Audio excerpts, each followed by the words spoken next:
The Attorney General says more storage means more evidence can make its way to the state crime lab, which hopefully means more crimes will be solved, bringing justice to survivors. 8 years ago, Washington had a massive backlog with more than 10,000 untested rape kits left sitting on shelves.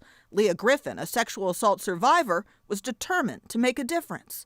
Everything was broken about the system back in 2014. Everything from the way that hospitals interacted with survivors, to the police, to the prosecutors, to the very definitions in the law. She says she looked for lawmakers who cared and found State Representative Tina Orwall. We had a number of kits sitting on shelves for a number of reasons. One, maybe the lab didn't have the capacity to test.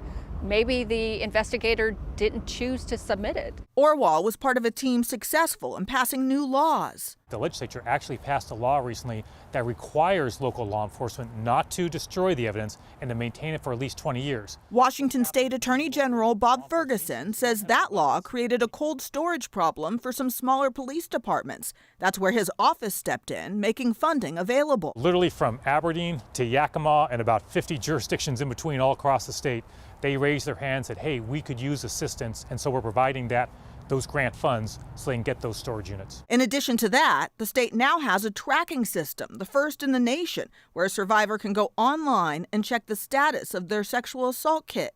As for the backlog of 10,000 untested kits, we should have everything completed by the end of the year. She says it's creating a path to justice for survivors. It's work that makes Griffin proud, but also motivated to do more. We're not done. There's a lot more work left to do, but the change has been stunning, and the support of people like Bob Ferguson and Tina Orwall is the reason that this is happening. The Attorney General's office is allocating over $177,000 in federal grant funding for these cold storage units.